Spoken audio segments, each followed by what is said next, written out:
Stephen put up a video of an instrumental version of "Oh Susannah" done kind of in the way James Taylor played it, and I think I've messed around with this a little bit on the news or a few other things lately, but I got a couple suggestions for you, Stephen. I really like your approach to this. You have a nice little intro there of just some A's, A major 7 type chords, and E's back and forth. And then when you start playing the melody, the one thing there's two main suggestions. When you go to the B minor or B minor 7, I'd like to hear B minor 7 there instead of just B minor. And you were always kind of playing the melody, that E coming in a little bit late, because not probably intentionally, but also because it makes it a little easier to get the B minor chord down. So my suggestions here are, I'd like to hear the B minor 7, but you don't need the rest of the chord. I'd like to hear that E on the first beat, and then put the rest of the chord down. So on the first beat of the B minor or B minor 7, if you can make it B minor 7, that'd be a little jazzier. Just put the bar down and leave the first string open, and then put the rest of the chord down for that. So you'll hear this.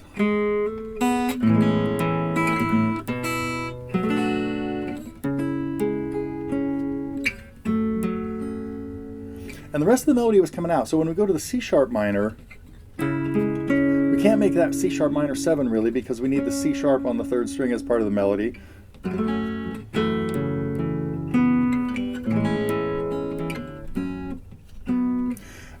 For the F sharp minor there,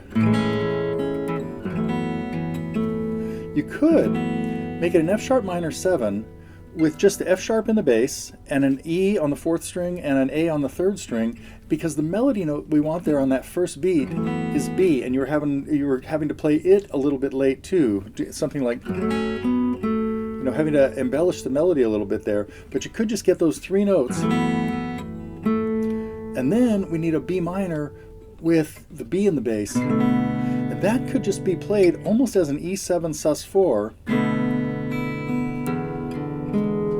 Instead of trying to get to a full B minor or B minor 7 up there. And if we play B, the open D, the A, and the open B, we kind of have the same thing. So all we really did was change that bass note from the F sharp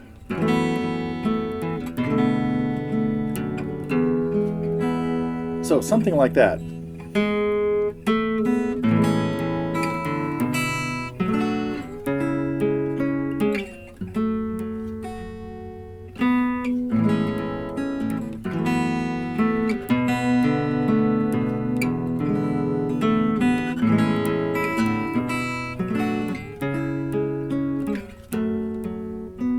Now, right here, when you went to this chord that followed the F sharp minor, you usually stayed with the F sharp in the bass. If that was intentional, it was okay, but the chord there should be B minor. And this would be a great way to play it with the C sharp in the melody. So I'm playing a B, a D, an A, and a C sharp with the B in the bass.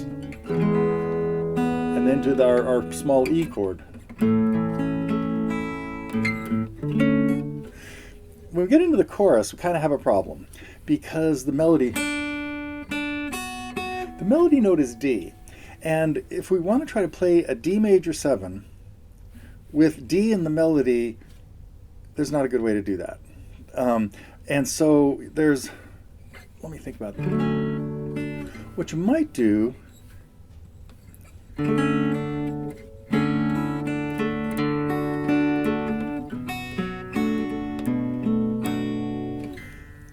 I think you were playing also like a measure and a half of the D major 7.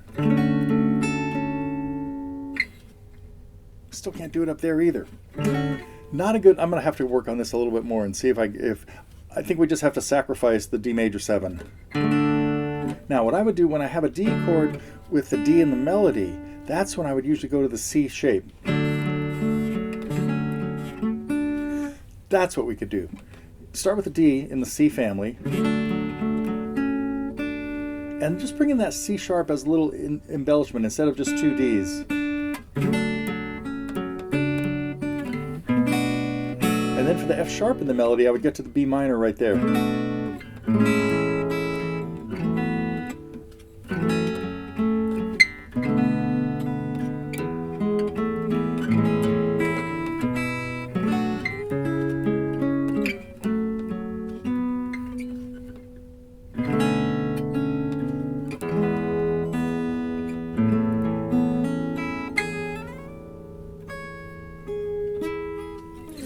So I hope that helps a little bit. Mess around with some of those things and check back with this and let me know how it's going.